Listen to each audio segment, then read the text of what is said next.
Bonjour à toutes et tous. Avant de commencer, nous remercions notre encadrant Mohamed Alaoui pour son encadrement et ses conseils. Nous remercions également les membres des jurys et les invités pour leur présence. Avant de commencer, nous avons l'honneur de vous présenter notre présentation intitulée « Modélisation et simulation des inondations à l'aval des barrages de Bilwiden et El Hansali », réalisée par moi-même, mes camarades Salah Atman et Hafsa Ahmouchi, sous l'encadrement de M. Mohamed Alaoui. Notre présentation va commencer par, premièrement, le contexte général et la problématique. Ensuite, la simulation et l'analyse. Et enfin, la modélisation mathématique et sa interprétation. Ces images ne viennent pas de pays lointains. Ils viennent de chez nous. Ici, Safi, il est touché par des inondations en décembre 2025. Et Qsal Kbir, également en février 2026. Dans quelques heures seulement, tout change. Des routes deviennent impraticables, des habitations sont menacées et des vies sont profondément perturbées. Et face à ces situations, une question essentielle se pose. Sommes-nous réellement prêts à réagir efficacement? Dans ce contexte, notre présentation s'inscrit. Et pour mieux comprendre ce phénomène, il est important de comprendre ses causes et ses facteurs. On va commencer par les causes climatologiques. Tout d'abord, on a les pluies intenses. Lorsqu'elles sont fortes et rapides, elles dépassent la capacité d'infiltration du sol, ce qui provoque une accumulation d'eau et des inondations. Ensuite, on a la fonte des neiges, une hausse de température peut entraîner un afflux important d'eau vers les rivières, augmentant ainsi le risque des crues. Passons maintenant aux facteurs humains. Tout d'abord, la déforestation, qui réduit la capacité du sol à absorber l'eau. Ensuite, l'imperméabilisation du sol, due aux routes et aux constructions qui empêchent l'infiltration et favorisent le ruissellement. Enfin, on a l'urbanisation des zones à risque, notamment à proximité des oueds, ce qui augmente directement l'exposition aux inondations. Et finalement, pour les causes physiques, on a le débordement qui se produit quand le niveau d'eau dépasse la capacité du barrage et la rupture du barrage qui se produit, qui se fait lorsque le barrage se casse et l'eau s'écoule rapidement. Donc, comment modéliser et simuler les inondations afin de mieux prévoir leur impact et optimiser les interventions? Notre zone d'étude est, premièrement, barrage Bilwiden, construit en 1953 sur Oued Labid. Il est l'un des plus grands réservoirs du Maroc. Il est situé dans la province d'Assilel, environ 60 km du sud de Bni Mellal. Se caractérise par sa capacité totale d'1,384 m3, sa superficie du lac de 3800 hectares, hauteur du barrage 133 mètres, son bassin versant est 6760 km² et son évacuateur de crue maximale est 2500 m3 par seconde. Notre deuxième zone est barrage Hansali.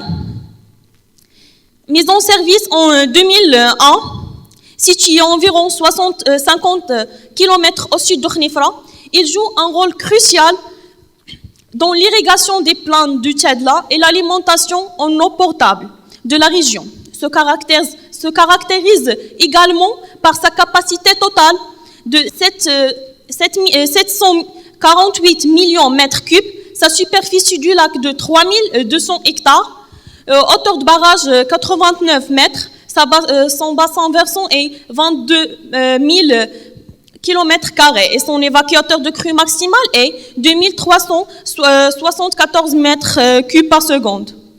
On va passer maintenant à notre simulation.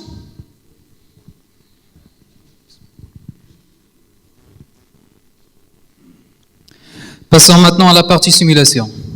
Pour le réaliser, nous sommes appuyés sur le logiciel HECRAS, l'un des outils les plus performants dans ce domaine. Pour notre premier scénario, le scénario de débordement. L'obtention de résultats fiables et proches de la réalité a nécessité de suivre 3 étapes. Tout d'abord, la collecte des données spatiales comme le modèle numérique de terrain et des données hydrologiques. Pour ces derniers, nous avons utilisé un historique de précipitation de 44 ans, allant de 1981 jusqu'à 2026. La source, c'est NASA Power Access. Ensuite, le traitement de ces données pour les intégrer au logiciel. Pour cela, nous avons utilisé la loi de Gumbel, illustrée ici devant vous, afin d'estimer une valeur de précipitation d'un jour extrême, avec un temps de retour de 100 ans. Aussi, nous avons défini un débit de pointe de 2500 mètres cubes par seconde pour le barrage Bilouiden et 2374 mètres cubes pour le barrage Ahmed Hansali.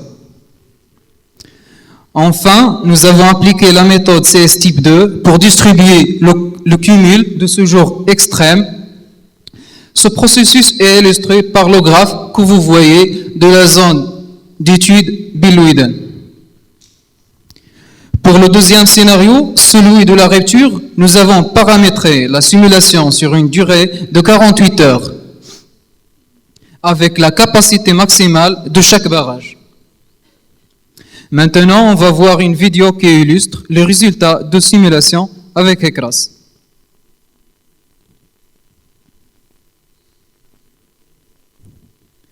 Nous entamons la première partie de notre visualisation dédiée au bassin versant du barrage Ahmed Hansali. Comme vous voyez, le barrage concerné. La topographie est la clé de cette simulation. À partir du modèle numérique de terrain, nous avons divisé la zone d'étude en 4 zones pour un suivi précis de l'onde de crue. Abordons le premier scénario, le débordement du barrage.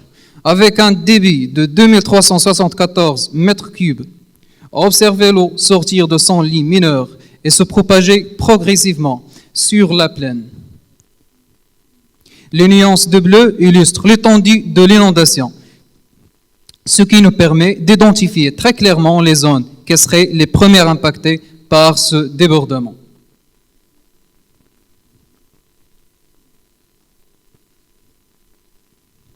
Passons au scénario le plus critique, la rupture totale du barrage Ahmed Hansali. Cette simulation sur 48 heures montre la libération soudaine de 748 millions de mètres cubes d'eau. La cartographie dynamique illustre l'étalement fulgurant de l'onde de submersion en aval. Le volume d'eau s'élargit considérablement dans les zones de faible pente, modifiant complètement la géographie de la vallée en quelques heures. Regardons l'impact spécifique sur Qsbtadla. Vous voyez ici à quelle vitesse la vague atteint la zone urbaine. Cette visualisation permet d'identifier précisément les quartiers inondés, fournissant un outil d'aide à la décision pour les plans de secours. Nous passons au barrage de Bilouiden.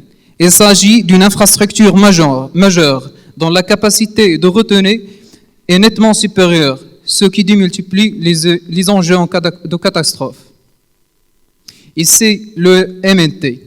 Nous l'avons divisé en quatre zones pour faciliter la simulation. Aussi, nous avons négligé les zones inhabitées, qui ne présentent pas de risque. Ce premier scénario pour Bilouiden modélise le débordement avec un débit de 2500 mètres cubes par seconde. L'animation montre l'inondation se propager dans les zones adjacentes, perturbant significativement les infrastructures et les activités locales. Enfin, le dernier scénario, la rupture du barrage du Bilwiden. C'est un événement d'un impact énorme, libérant plus de 1,3 milliard de mètres cubes d'eau. Regardez la dynamique de l'écoulement, s'élargit massivement dans la zone d'étude.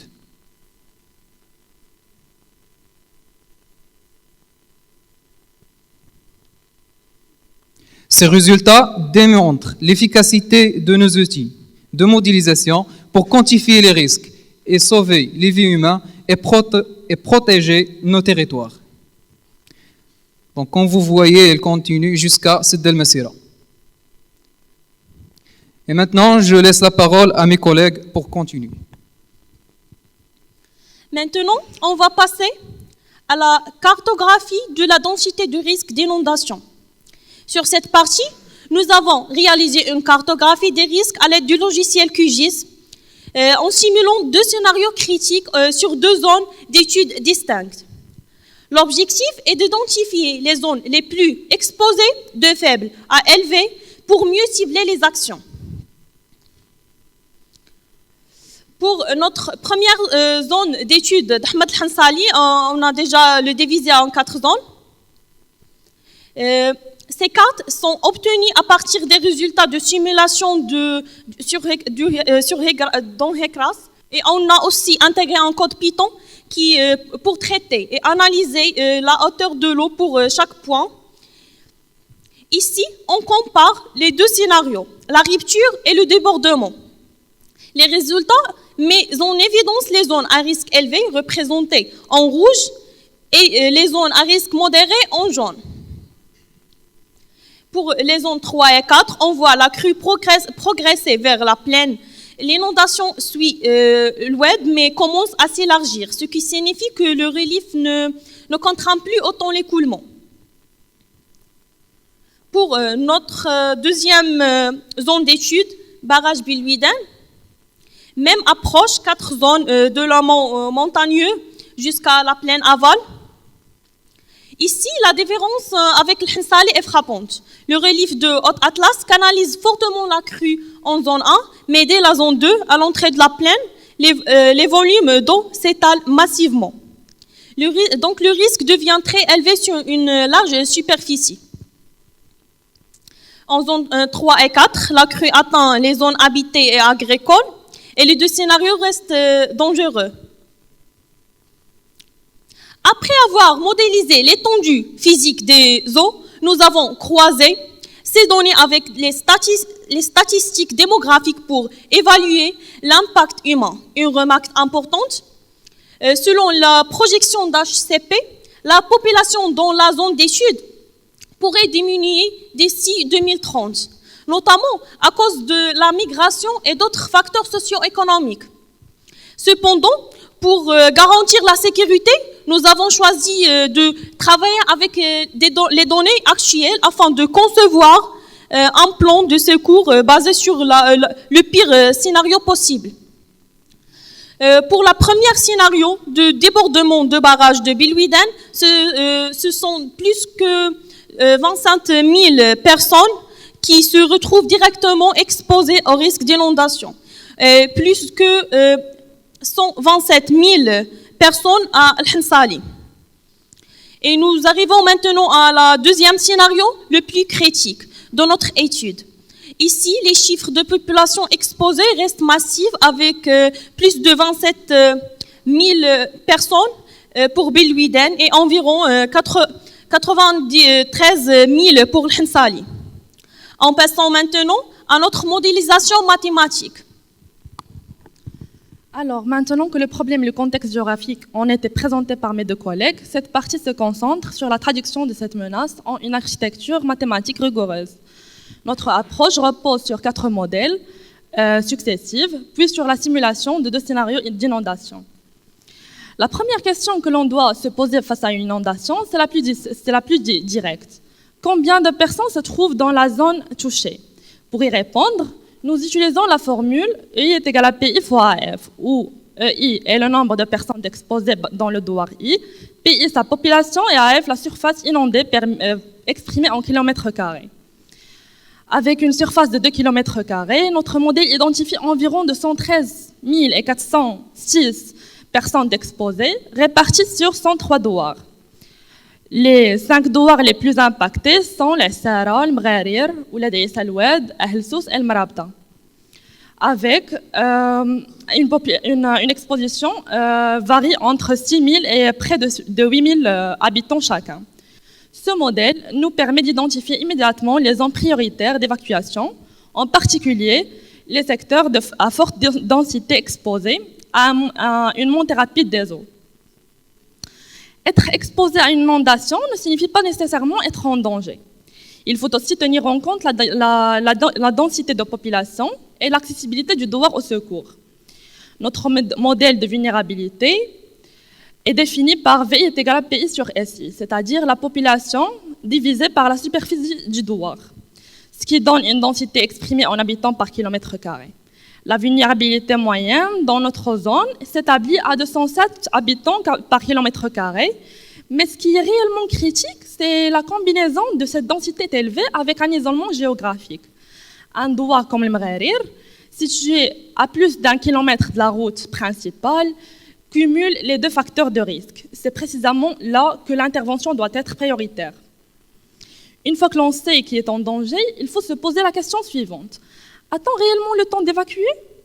Notre modèle calcule le temps d'évacuation par la formule TI est égal à DI sur V moyenne, avec une vitesse moyenne de 30 km/h adaptée au terrain montagneux rural. Le seuil critique est fixé à 30 minutes. Au-delà de ce seuil, une intervention par hélicoptère sera préconisée. Les résultats sont globalement rassurants. Le temps d'évacuation est de 9,1 minutes seulement. Et sur 103 douars, on a 101 qui sont atteignables dans le délai. Et pour les 2 douars restants qui dépassent le seuil critique, une intervention aérienne est prévue. Ce modèle est fondamental pour la planification logistique des secours sur le terrain. Ces 3 dimensions, aléas, vulnérabilité et exposition, sont maintenant combinées en un seul indice de risque global, normalisé sur une échelle de 0 à 100, avec la formule RI est égal à HI fois VI fois EI. L'aléa HI ici est calculé comme l'inverse de la distance à la route principale, plus un douar est proche de l'axe de passage de l'eau, plus son aléa est élevé. La règle d'interprétation ici est intuitive. Si l'un des 3 facteurs est nul, le risque reste faible, mais si tous les 3 sont simultanément élevés, on est face à une situation potentiellement catastrophique. Cet indice de risque global est notre principal outil de priorisation opérationnelle. Sur la base de cet indice de risque global, nous avons défini 4 niveaux d'alerte. Premier niveau faible, avec 87 douars en simple surveillance. Deuxième modéré, avec 10 douars en alerte préventive. Troisième élevé, avec 3 douars nécessitant une évacuation partielle. Et quatrième extrême, avec 3 douars en évacuation totale immédiate. Ce classement repose également sur un score de sévérité composite SI est égal à WHI plus W2 fois VI plus W3 fois EI, dont les poids reflètent les priorités définies en concertation avec les autorités locales. Passons maintenant à nos 2 scénarios opérationnels. Le premier représente un débordement progressif, planifiable à l'avance. Nous appliquons ici un modèle de programmation linéaire dont l'objectif principal est de minimiser le temps total d'évacuation avec la fonction objectif min z est égal à la somme des produits de TIJ fois XIJ, où XIJ représente le nombre de personnes évacuées du douar I vers le refuge J, et TIJ le temps de trajet correspondant. Ce modèle respecte 5 contraintes principales. Premièrement, la capacité des refuges, qui sera bien détaillée avec le groupe suivant, mes collègues. Deuxièmement, la conservation totale des flux d'évacuation. Troisièmement, la capacité de transport global de 25 000 personnes. Et quatrièmement, le temps de trajet maximal de 5 heures par itinéraire. et bien sûr, finalement, la non-négativité des flux. Le résultat est optimal. Les 20 279 personnes concernées sont évacuées à 100%, avec un score global de 35 321 personnes par heure. La grande majorité est orientée vers Bimilel, le centre le plus accessible, avec une capacité totale de 28 000 places. On dispose même d'un excès de 7 521 places, ce qui offre une confortable marge de sécurité. Le deuxième scénario est radicalement différent. Il simule une rupture de barrage soudaine. On ne planifie plus, on réagit en temps réel. L'objectif change également. On ne cherche plus à minimiser le temps total de trajet, mais à minimiser les pertes humaines pondérées par le niveau de risque. Avec la fonction objectif, min z est égal à la somme du produit de la population fois le risque global. La contrainte centrale ici devient le temps d'intervention des secours qui doit être strictement inférieur au temps d'arrivée de la crue. Aussi, la contrainte de la vitesse de propagation de la crue qui est calculée dynamiquement à partir de débits maximal enregistrés. La contrainte de priorité d'intervention qui respecte la logique humaine claire, les enfants d'abord, les personnes âgées ensuite, et puis l'ensemble de la population. Les routes inondées, aussi la contrainte des routes inondées qui sont automatiquement retirées du modèle. Comme résultat, pour ce scénario, on a eu 3 devoirs classés immédiats, les SARA avec un indice de risque de 100 sur 100, ELSUS avec un indice de risque de 98 sur 100, et le Morabita à 89 sur 100. Pour ces zones, les secours doivent intervenir dans un délai maximal de 60 minutes. 2 autres devoirs sont classés urgents et 5 en priorité standard.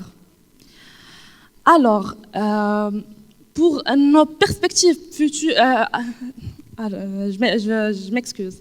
À la force de notre étude, la force de notre étude réside sur le choix du modèle qui dépend directement du contexte et du temps disponible. Et nos 2 scénarios se différencient largement, qu'ils soient au niveau du type du modèle, du timing, de la fonction objectif, les variables clés, etc. Ces 2 scénarios illustrent 2 philosophies mathématiquement bien distinctes, mais partagent un objectif global commun qui est le temps global d'intervention qui doit être inférieur ou égal au temps critique.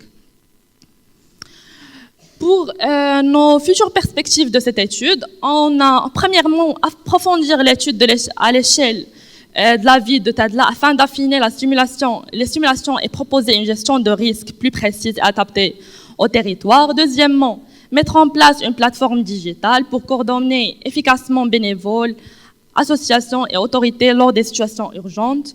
Troisièmement, la modélisation des conséquences socio-économiques et environnementales pour anticiper l'impact des crues sur les zones vulnérables.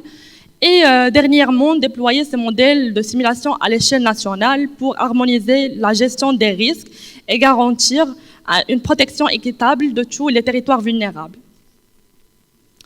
Pour conclure, notre étude ne se contente pas de décrire le risque, elle le qualifie, le classe et surtout elle guide la décision.